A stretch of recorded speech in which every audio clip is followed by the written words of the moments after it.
Hi there, this is Heather Barrow from Food for Life, and I'm a registered clinical nutritionist with my business Food for Life located at G's Pharmacy in Taradale.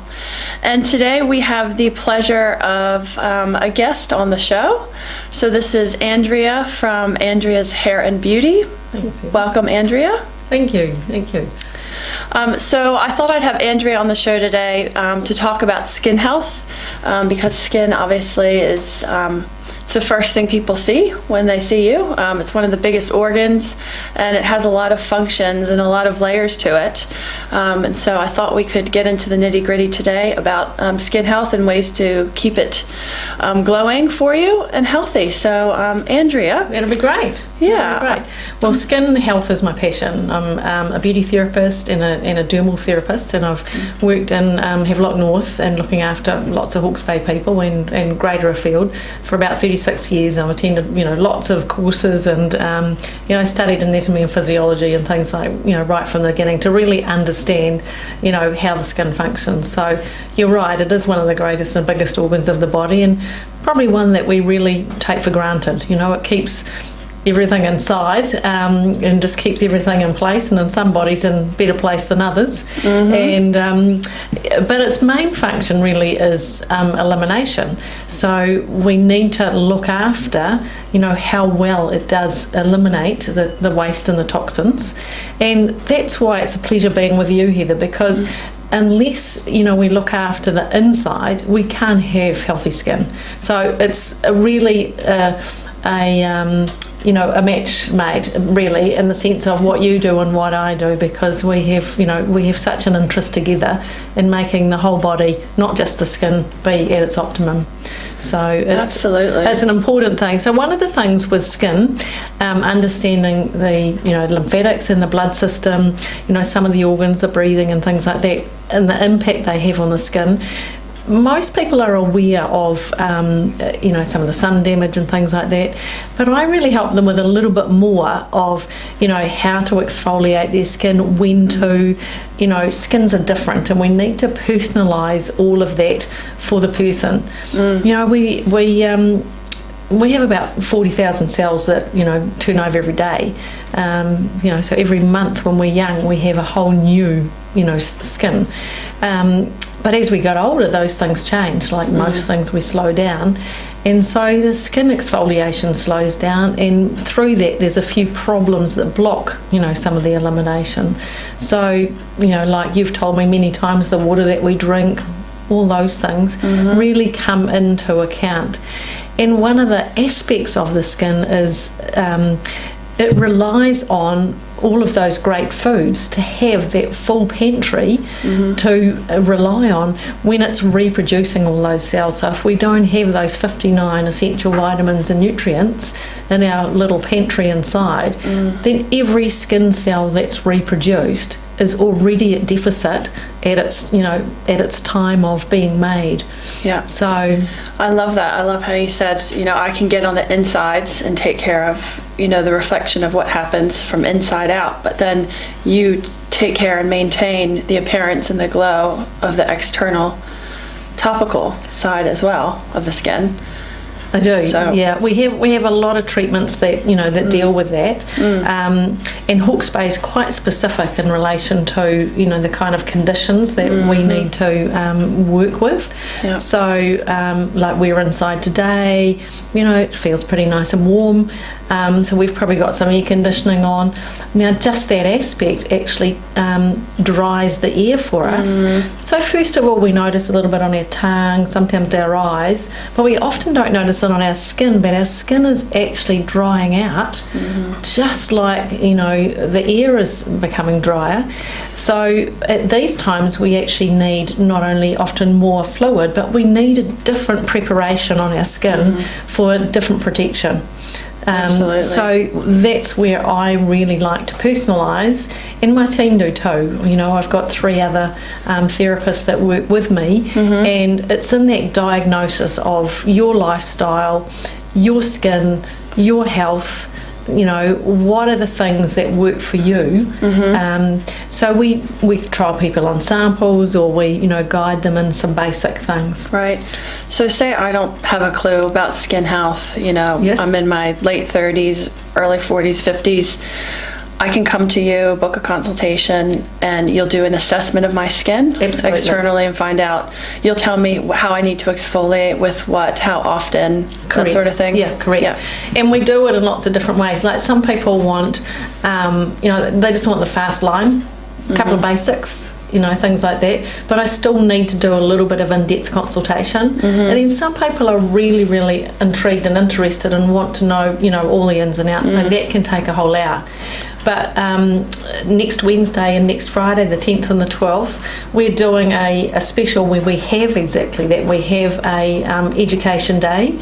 So we're doing a full consultation on your skin, what you're currently doing and what your comfort zone is with how you look after your skin, and then we're doing a mini treatment. So all in an hour, we're doing a personalised for you. It's $50, which is a real treat, but it's all about looking after you, because you can search and Google and find out a lot of information, but it's not really pertaining to you, and sometimes going to follow a lot of the gimmicky new things that are out, or somebody over the counter will say, oh, you've got to try this is the latest and the new thing, and it might be great, but it might not be great for your skin. Exactly. So it is a lot about understanding the anatomy and physiology, the gut health, the skin health, and putting that whole picture together.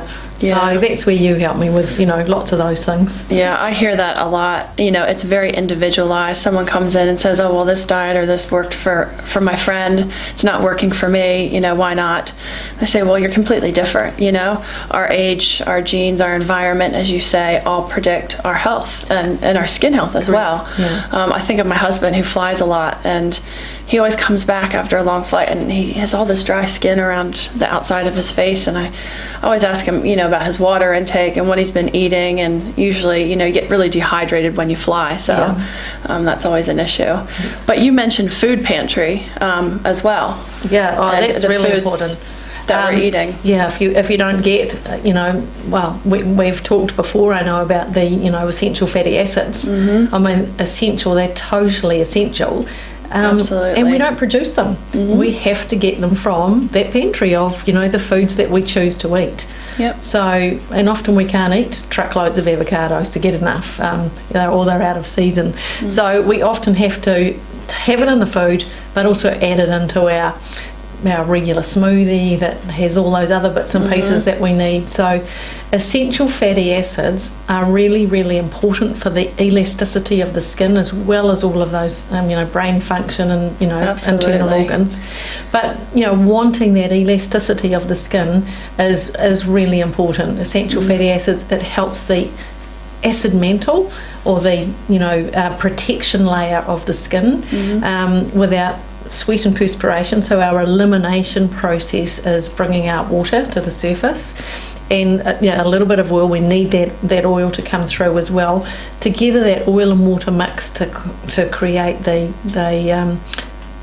acid mantle, or the protection film, so that when we get into the bath, that water doesn't just soak into us. It's our barrier function. And the skin's an amazing organ of its healing and things as well. But it can also be broken down by, even things like over-exfoliating, over-cleaning with harsh products. Those things will flare up in eczemas, or, Right. And even those things come about from, say, stress-related or diet-related things. So it doesn't matter which way we turn. You and I are going to join hands, on nearly every client. So, I really enjoy your knowledge and your help, because, I really support all of the things that you're about at Food for Life as well. Oh, well, it goes both ways, absolutely. I know when I've come in for a facial, I leave glowing. My skin is so smooth for the next few days. It's wonderful.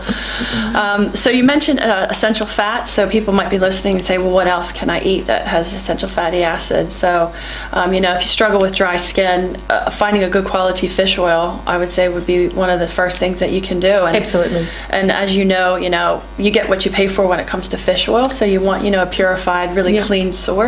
Correct. Low in mercury, high in EPA and the DHAs, at least 400 in each of those. Yep. I'm a big fan of the ethical nutrients in the Nordic Naturals fish oils. Yep. So that's really good if you're listening and you have dry skin. Other omega-3s for elasticity, your fatty fishes. Yes. So salmon, sardines. You mentioned, I think, nuts, so walnuts, avocados, and all those, if you're listening, don't be scared. Fat does not make you fat. Oh, no. We need it, as you say, for our skin health, for our oil production, for our brain, for our joints, for hormonal health.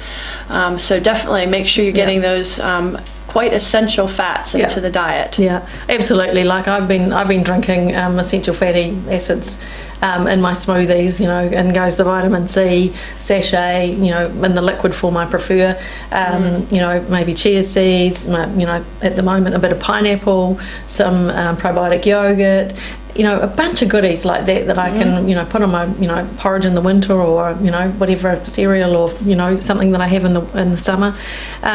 So all of those goodies together, and, fat has never been something that I've subscribed to.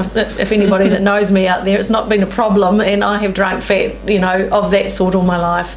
And even on that, just a little favourite is, how I slice my butter, on my toast. I'm a bit more of a butter fan than margarine or any of the other ingredients. Good to hear that. And there's much more flavour in butter. But in part of that pantry of vitamins, and the vitamin C, mostly we're aware that vitamin C in the winter time is, really good for colds, and but some of the other functions, and you'll help me on this too, that vitamin C is really important for the production of collagen. Absolutely. So that production is not just for the spongy turgidity of the skin on the surface. It plays quite a big role in internally. Say, just look at the vessels. So our blood vessels that supply the blood to our skin. So that little vessel has to have plenty of collagen around it, so you get that peristaltic action of the movement of the blood. So if you see somebody with very red skin, flushed face, it'll either be that they've damaged it from the sun, they've been a smoker, they've had a health problem, there's high blood pressure or something. But sometimes it can be that the vitamin C level has not been great. So we all know that smokers destroy, vitamin C. So, there are a number of things. So it's a really important, essential vitamin for skin all year round. I take vitamin C every day as well. Mostly, collagen production. So as you say, keeping the skin nice and plump. Yes. And you can get it from food sources. So if you're listening, the obvious one out there is citrus fruits. Your lemons and limes, and gosh, we live in such a great place for that. Pick it fresh off the tree and get all those nutrients right away. Put it in your water. Red capsicum's also really high in vitamin C, as is broccoli. So eat up your vitamin C, and a great way, put it in a smoothie. So sounds like you have quite a nice skin shake every day. Well, I kind of think of it like that. The temple of who we are, it is about looking after it. And look, I like the odd glass of wine or the odd little bit of dark chocolate, but I work on at least the 80-20 principle. I'm really good 80% of the time, with the foods I choose, and even even sugar content. I'm a little bit aware of how much sugar we have in everything. That's just the food side, but really for the skin side, sugar is a baddie. It actually produces a hardening of things, a glycation, so that the skin just loses its flexibility. It has, and I'm not talking about the outside hardening, which is the keratinization from the sun. That's a different barrier, but combined, if you've got both, excess sun and excess sugar, you really need my help. you're in kind of serious trouble. So absolutely. I see that all the time when people come in and I ask them about their diet and their sugar, and they say, no, I don't really have much. But believe it or not, it adds up in a day, the amount that you're having in your breakfast cereals, your smoothies, if you're loading in the fruit, just in salad dressings, all sauces. It adds up, 25 grams a day, 35 for men, 6 to 9 teaspoons. And most people are going over that just in their breakfast alone. And as you say, the hardening of the skin, which you know a little bit more about, but also your gut health and how that can cause an overgrowth of yeast, which definitely will impact your skin health. Correct. Let alone your bowel health and everything else to go with it. Absolutely. Yeah. Am I right in saying that something like a can of Coke has about 8 teaspoons of sugar in it? So that's 1 can of Coke. I think it's actually more. Oh, well, I think it's about 40 grams. Okay. Or more, 45. All right. So that's off the scale. Yeah. So we're not going into that page. So talking about the ingredients of of things like that, right down to cereals and and things that are on the shelf. In my world, in the beauty industry, it's really hard for the average layperson to choose what's right for their skin, because in New Zealand you basically can just walk into a shop and go and buy something that you've read about or heard about and try it, without the knowing. And a lot of things on the shelf are in a sense innocuous. They really are not good or not bad. They smell good, they feel good, and they're okay. But they do no good or they do no harm. So there's a real sort of middle road of a lot of things. So I'm a little bit fussy in the companies that I choose to work with and represent. And I have a couple of international companies, Talgo and Sotis. They happen to be both French. One of them's been around 70 years, one of them's been around 50. Thalgo actually derives a lot of its ingredients and sources from the sea and the minerals, because our body has a really great affinity with the sea, and we're 70% water, the minerals and things that are carried in the sea. So that company actually grows special algae, of which they then extract the minerals and things from that, for their products. Right. And over the 50 years, they've, grown and having, 10 or 12, laboratory scientists. So the same for the Sotis company. Sotis both of them are huge around the world in spas. So, anybody listening can probably just Google and search, where's Thalgo, where's Sotis. The thing with the Europe focus of these products is they include the whole body. So in New Zealand, we're very good at looking after the, what everybody sees, maybe the hands and the feet and the face. But our origination of a beauty therapy basically is European, and it is about looking after the whole body. So, and Thalgo had a doctor, Dr. Renee Quinton, who was involved in, healing people with the use of seawater. So there's quite a lot of science that is in these companies. They're big companies, but neither of them waste a lot of their money in marketing and advertising. Right. And they're only available where you will find well-qualified therapists. And one of our girls actually is a spa therapist, Mandy, who actually does lymphatic drainage. Okay. For body care.